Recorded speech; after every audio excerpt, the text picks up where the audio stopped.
Welcome to everyone who is joining us either live or at a later time. So I want to introduce myself first. My name is Brett Underwood. I'm the chair of physics here at PLU, and I'm here with my colleague. I'll let him introduce himself.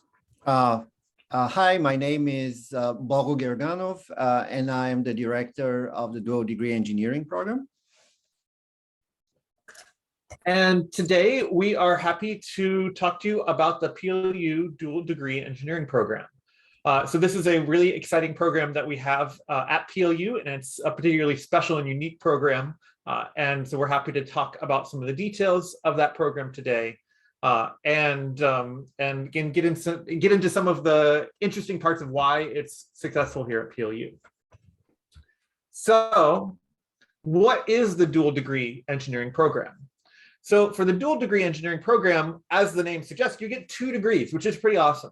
So you get a degree from PLU, and you get a degree from an ABET-accredited engineering school. So you get an engineering degree out of it. Some of the details of this, so the PLU degree typically takes around 3 years. And there are 2 options for that degree. More commonly, you can do a BA in physics. That's the most common option, but you can also do a BA in chemistry as part of the dual degree engineering program. For the ABET accredited degree, that's typically a 2-year program. And there's a wide variety of different specialties or degrees that can be. So this could be biomedical engineering, chemical engineering, civil engineering, mechanical engineering is a popular one. There's lots of different degrees. Depending on the school that you'd want to go to, that would be an option. PLU does affiliate with 2 schools, Columbia University and Washington University at St. Louis. And so we have connections with those schools that we are primary schools for the dual degree engineering program. But we also send students, as we'll talk later, to other engineering programs as well as part of the dual degree engineering program. It's just that the Columbia University and Washington University, St. Louis, that's an easier on-ramp in some sense of getting into those schools. I want to talk a little bit about the program requirements of the dual degree engineering program. And sprinkled throughout, in fact, this presentation are some photos of our students and instructors. And so sometimes I want to pause and just take a moment to describe some of the cool things about PLU and about our students and instructors. So here we have one of our instructors, Doug Tweet, who was a temporary instructor a couple of years ago. He came from industry, and so he brought a lot of his industry experience into our program, particularly when he was teaching our Intro to Engineering course.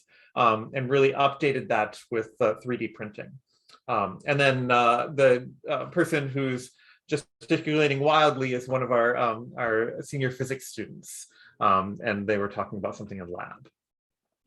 So, okay, so what are then the program requirements for the the dual degree engineering program? See, I did a slip there. Sometimes it's called the 3-2 program because of the 3 years at PLU and 2 years at the engineering school. But more commonly, we also call it the dual degree program. So there's a set of core courses that are needed for the program. These are in math, physics, chemistry, computer science, and engineering. And to just point out some of the interesting ones, so in computer science, there's an introduction to data science or introduction to computer science. And these are really interesting courses where you'll either apply Java or languages like Python to basic problems in computer science and data science. And then, as I mentioned before, there's an introduction to engineering course where you learn about, say, MATLAB, using that as a programming language, and just an introduction to the engineering mindset. There is, for Columbia University, an additional requirement. They want our students to take introduction to economics. So just keep that in mind. But when you get to that point, you'll talk with your engineering advisor here at PLU to make sure that all these courses are taken while you're here at PLU. So those are the core courses in science and math. But depending on the degree that you'd like to have at PLU, there are other requirements. So if you wanted a BA in physics, there's an additional 12 hours from some math and engineering electives. And we'll talk a little bit about what some of those engineering courses are a little later in the presentation. If you want to do a BA in chemistry, then there's an additional 19 hours from the core courses in, for example, organic chemistry 1 and 2 and their labs, and physical chemistry 1 and 2, and then the lab for physical chemistry 1. So that's what you'd have to do in order to do the core courses and the BA degrees. And these courses, these core courses, and then the BA courses would all be taken here at PLU. In addition to those core courses, you would also need to complete the PLU General University requirements for just the degree overall. And then in order to ensure that you are accepted into Columbia and Washington University, you would need to have a minimum 3.3 GPA for Columbia or 3.25 for Washington University. So these are the requirements while you're here at PLU. Of course, then depending on the area of engineering that you want to do, you may have other courses you'll take when you get to the engineering school. Of course, for instance, if you're doing electrical engineering, you'll take a lot more electrical engineering specific courses. But these are the types of courses that you'd end up taking here at PLU. I'll turn it over to my colleague Bogo to talk about why you would be interested in this program. Hello again. What I get asked first by many students, prospective students, is why dual degree engineering? Why not just getting to an engineering school and getting an engineering degree, like in one of the bigger universities around us? Well, the answer is that when doing a dual degree, you get a strong foundation in the liberal arts, and you take advantage of being at a small school for your first 3 years, and I'll explain why this is important. And then you also take an engineering degree. So let's talk about the strong foundation in liberal arts. Next slide, please.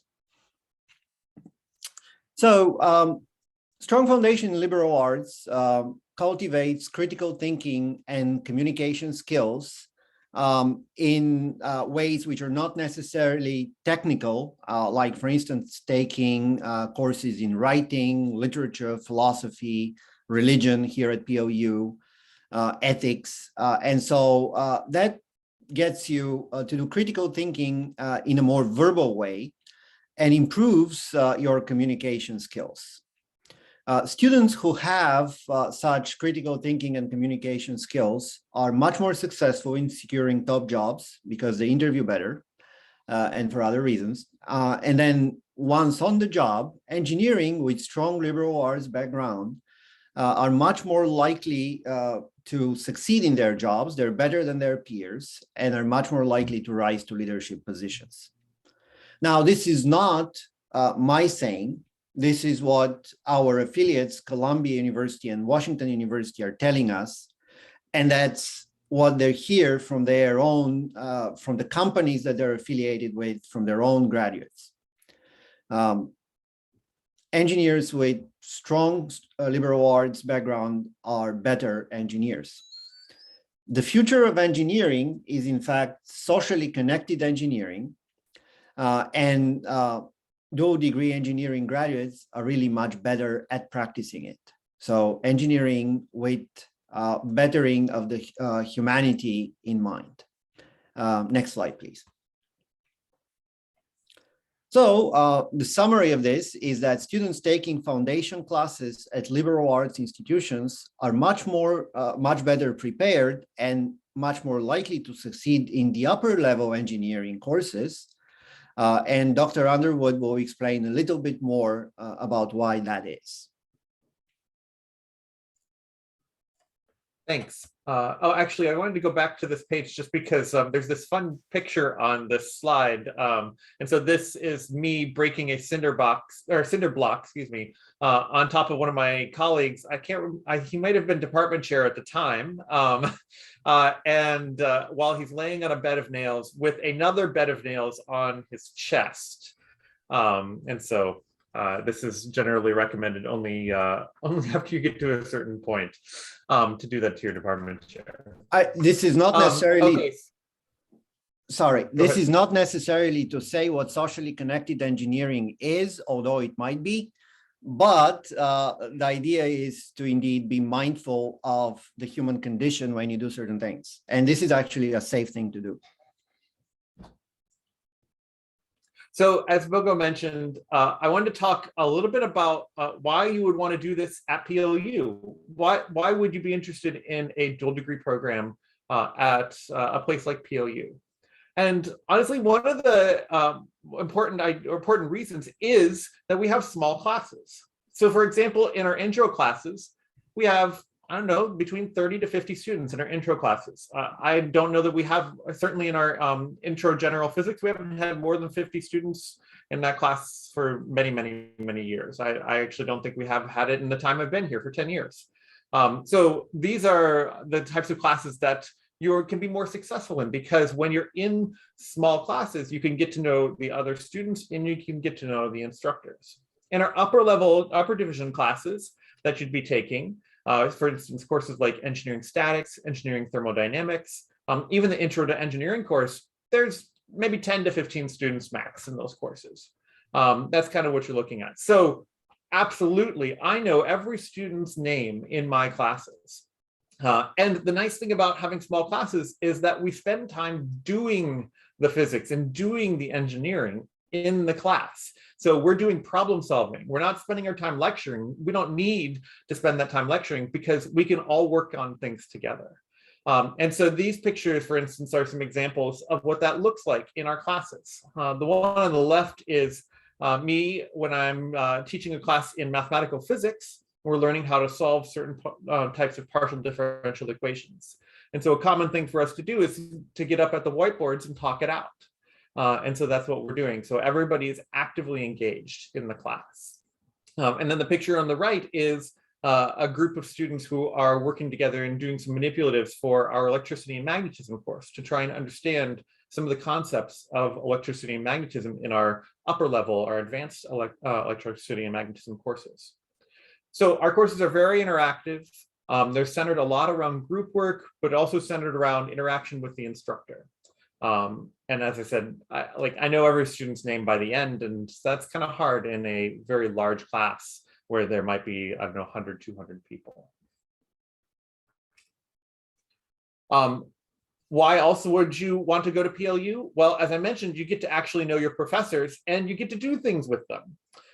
So here's an example where one of the physics faculty, Dr. Katrina Hay, went to a research symposium with two of our students, Megan Longstaff and Justin Amatos. And Megan and Justin have gone on to do some incredible things as well. So I think Megan is now at Raytheon, and Justin, I think, is at Northrop Grumman at the moment, or sometimes I know he had some positions. He was doing some things with NASA, I remember Justin, when he came in, he said, I want to work for NASA. That's what I'm doing here. And so when he left PLU, now he's doing things, he's working on projects contracted with NASA. So it's pretty cool to see him and see our students be able to realize those dreams. And so these students got to know their faculty through research projects, through classes. Dr. Hay was mentioning to me one class in electricity and magnetism where at the end, when it was the last day of class, the students actually started to cry a little bit because they knew they weren't going to see each other again after that class. They developed such a strong sense of community. And I really can't think of another place that happens aside from PLU, where you get that kind of personalized attention. It's pretty incredible. I'll just turn it over to Bogo to talk a little bit about some of the courses. Okay, so PLU also has one other very unique advantage. It has engineering courses right here on the ground. So this allows students to combine their, all the advantages that Dr. Underwood described: sense of community, small classes, individualized instruction, getting strong liberal arts foundation, they get to combine this with actually getting engineering courses, which will advance them toward getting their engineering degrees. These are courses which are directly transferable to our affiliates, Washington University at St. Louis and Columbia University in New York. So we have classes which are actually called engineering: Introduction to Engineering, Engineering Statics, Engineering Material Science, Engineering Thermodynamics, Electric Circuits. But even some of our upper division physics or math classes are also directly transferable to those schools. What this means is that, so this is a little bit like Running Start, but for the next stage. This means that when our students get into the engineering schools, WashU and Columbia, they already have head start. They're better prepared than their peers, and they're more likely to succeed there. They would have a slightly lighter schedule, or if they choose, they can take more advanced courses there. Two of the courses, like three of the courses, mathematical statistics and mathematical physics 1 and 2, which Brett has taught for many years. So those courses are required for every single major at WashU, for instance, regardless of the specialty, and our students come with those courses under their belts already. And so, of course, for electrical engineers, our electromagnetic theory course counts. For mechanical engineers, our classical mechanics course counts, etc. Next slide, please.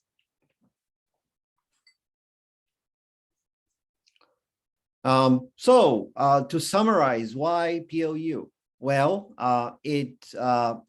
you get the best of both worlds. You get a student-centered education at PLU, both in the basic sciences, in your major, and in the liberal arts courses. And then you get engineering degree from our engineering affiliates, for which you start preparing even while at PLU. So it provides for a very smooth transition. Next slide, please. So student outcomes. So here you see one of our stars. This is Michelle Anderson, who actually won a prestigious award from WashU. That's how we call Washington University at St. Louis. So she won the Harold Brown Engineering Fellowship in 2017. And normally, this fellowship is awarded to one student in the United States every year by the Washington University in St. Louis. Michelle actually broke the rules because in her year, she was so excellent that they felt they had to give a second award just for her, second fellowship. But in any case, she won among applicants from 92 other institutions affiliated with WashU. She was the second PLU graduate to win this national fellowship, nationwide fellowship. The first was won by Aaron Mosher in 2009. And so you see, we've gone, so it was the second time in 8 years that Michelle won it. Now you see, we've gone already 5 years without winning it, so it's time to win it again. And we hope that one of you may be the winner. So Michelle has already graduated from WashU. They even have master's program there, which also is a continuation of the dual degree track. And she plans now to work for either NASA or SpaceX. Next slide, please.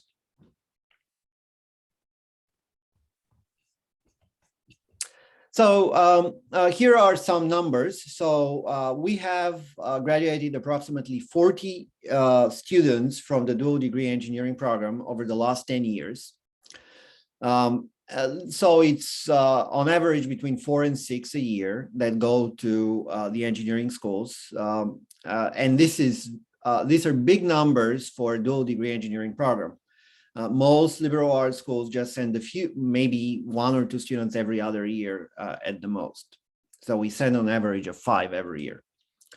Over the last 30 years, we've had nearly 100% graduation rate, which means that almost every student that went to Columbia or WashU for dual degree completed their degree.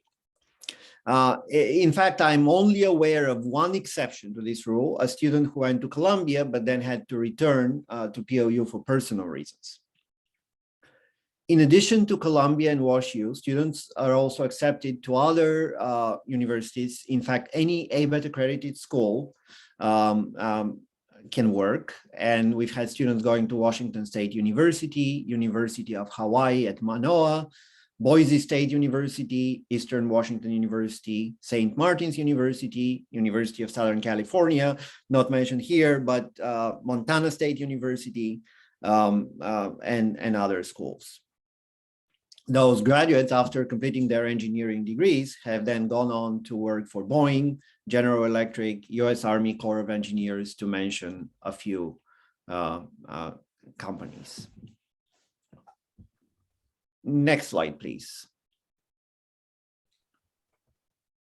So we've been talking about the dual degree engineering program, but there are other programs that we have at PLU that are related in lots of different ways.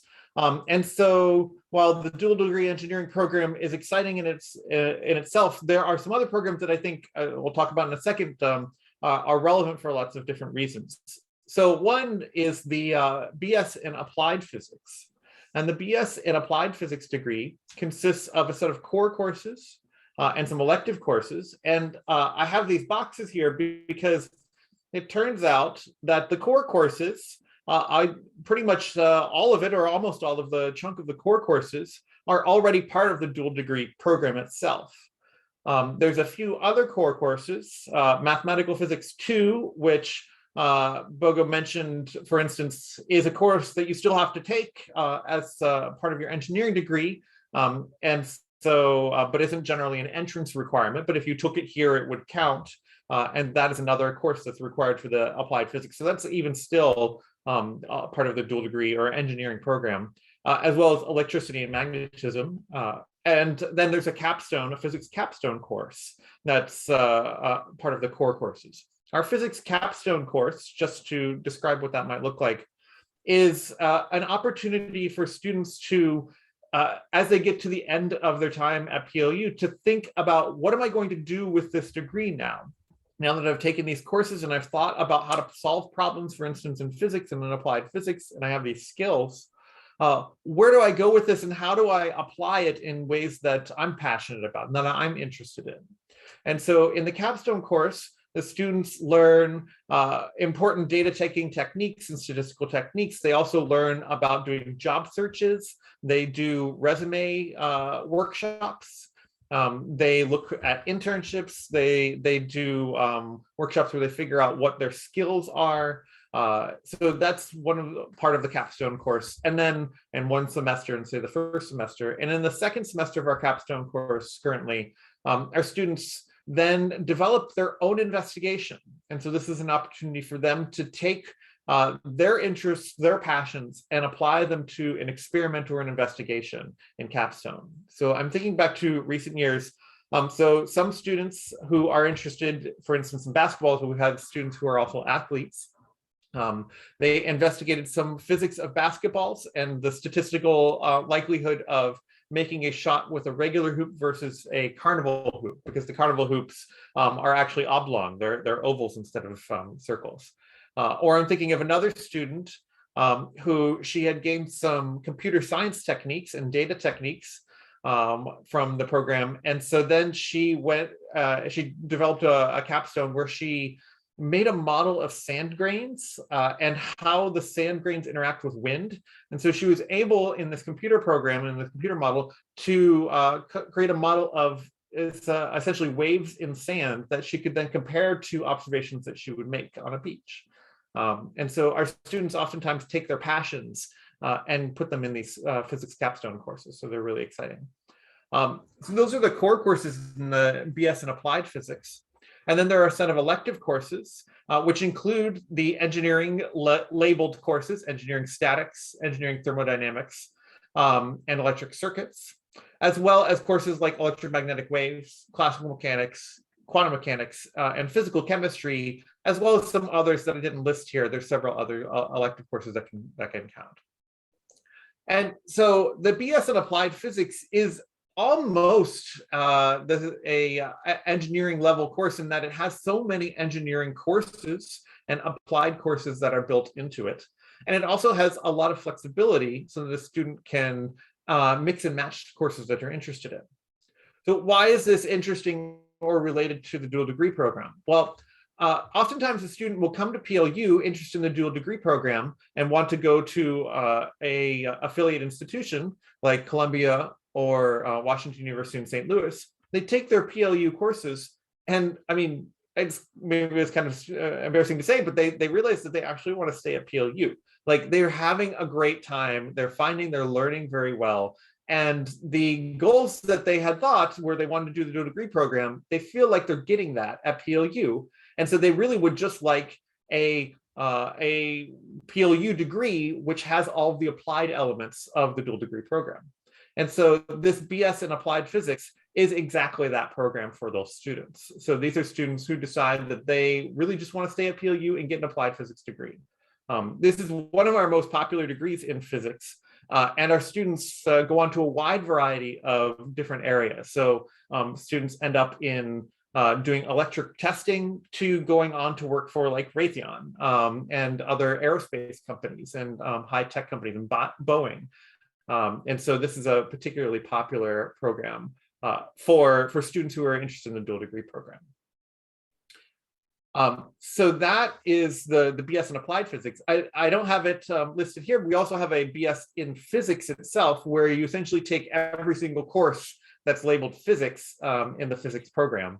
And so it does have some overlap with the applied physics and the dual degree program, but it also, for that degree, you would be required for your core courses to take things like classical mechanics and quantum mechanics. So you get that broad exposure to all areas of physics for the BS in physics itself.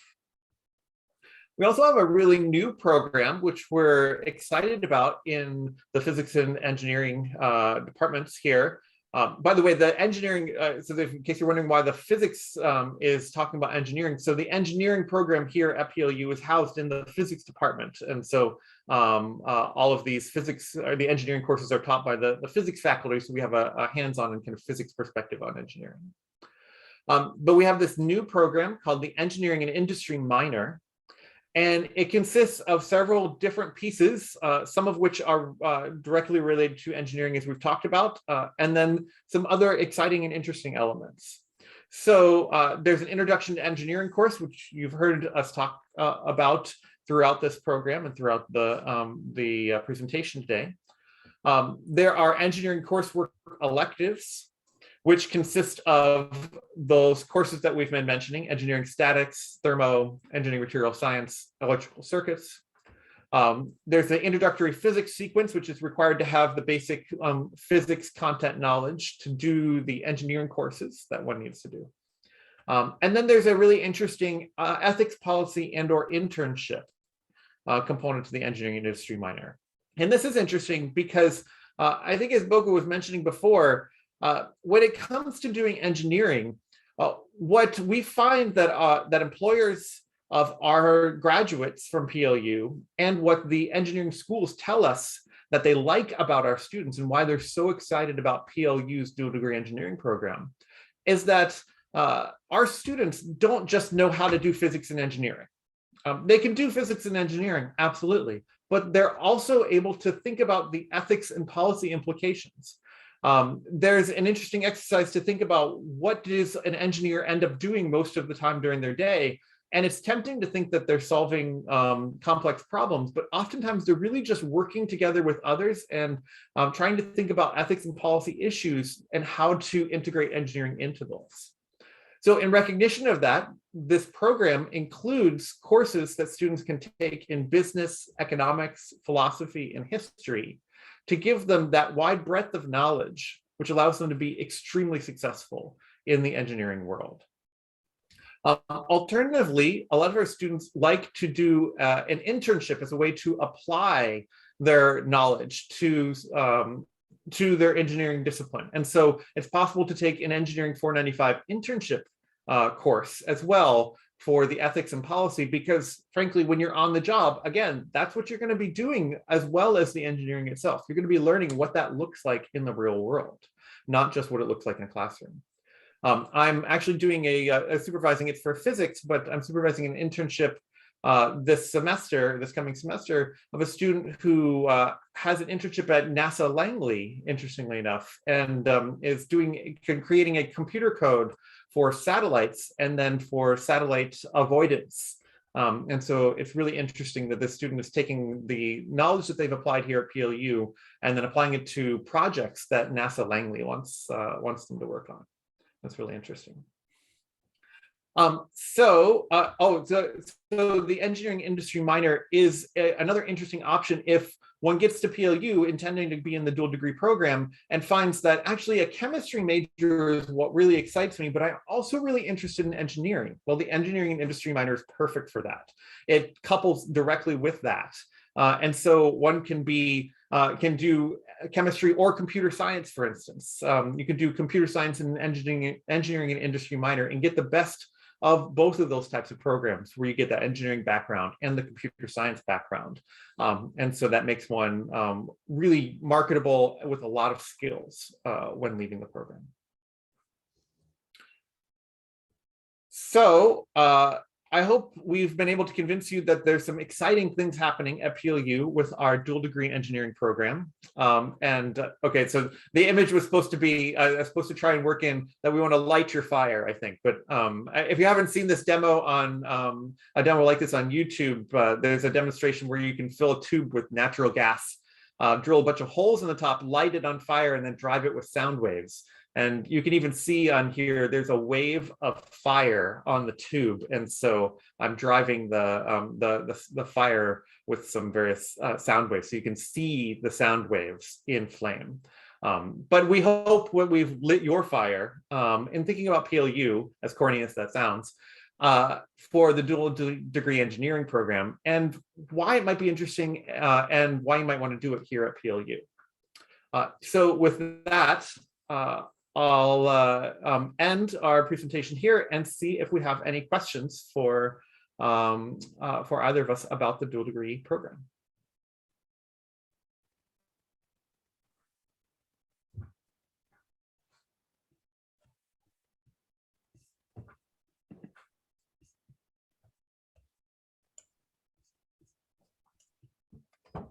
Are there any questions that anybody might have?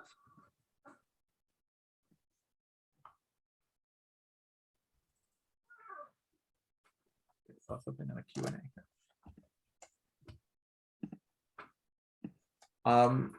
There was a question about international students. Boger, do you have any experience with? Yeah.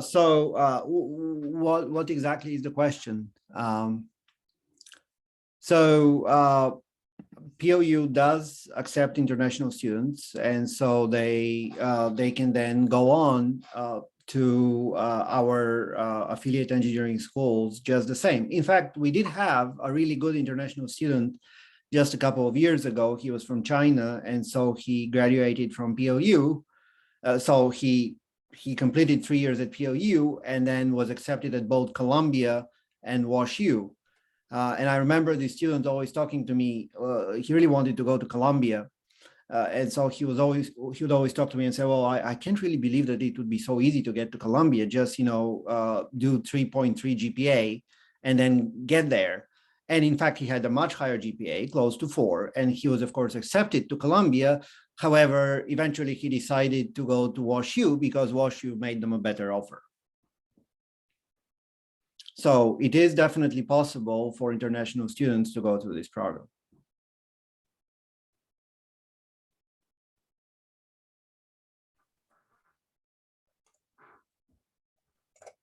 Great. I hope that answered your question. If there is a more specific question about international students, I would be, transfer student from a community college. Yes. So that would work. So the way it works, all the credits get transferred from the community college to POU, and then they become part of the POU transcript. And so as long as a course is recognized by POU. So it is important for most of these courses to be direct transfers from the community college to the POU. So they'll translate to POU course numbers. And if that is the case, then it is easy with these courses to then move on to the engineering school. Now, both Columbia for sure, and probably WashU as well, they have certain minimum number of years at POU. So they require that the student spends at least 2 years at POU because they're affiliated with us and they want the POU liberal arts experience the way they've come to know it and value it. So, you know, if transfer from community college just hopes to do, let's say 2 years at community college, then spend just a year at POU and move on, that's not going to work. So they'll have to spend at least 2 years at POU. But as long as they spend 2 years at POU and they have taken, you know, enough courses which could be directly transferred to POU and which are recognized by our affiliates, then they would have no problems after 2 years at POU to get into the our affiliate engineering schools. In fact, we've had students like this as well. We had a recent student who very successful, who was of this type. They spent 2 years at POU and then went to WashU as well.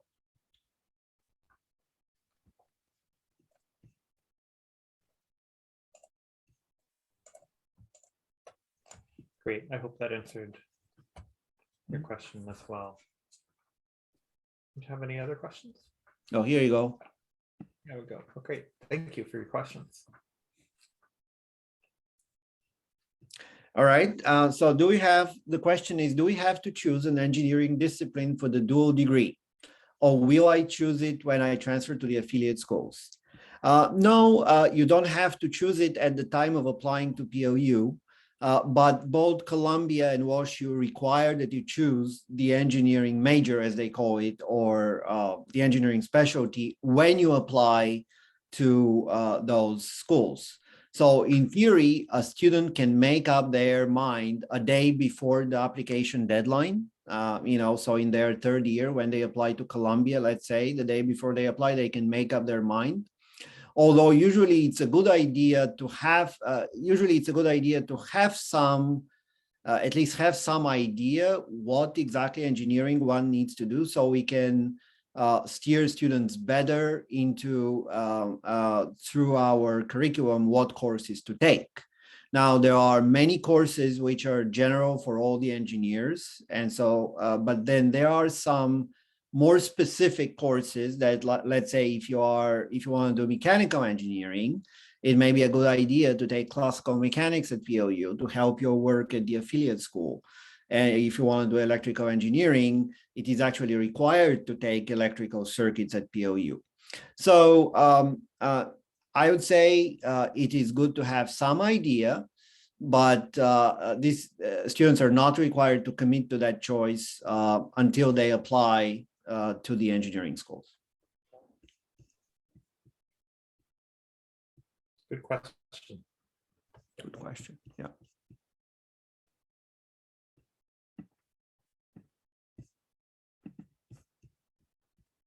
More questions. Oh, thank you. Yeah, absolutely.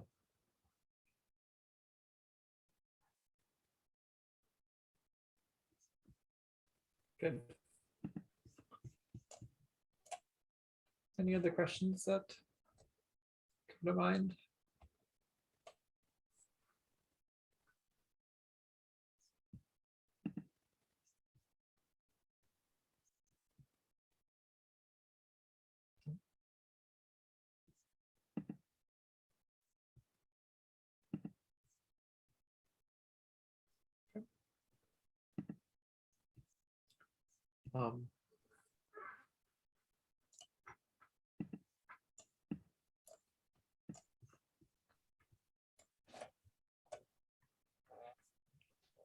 Okay, well, if there are no other questions, it seems like we didn't have anything else that we had off the top of our head, at least, that we wanted to share.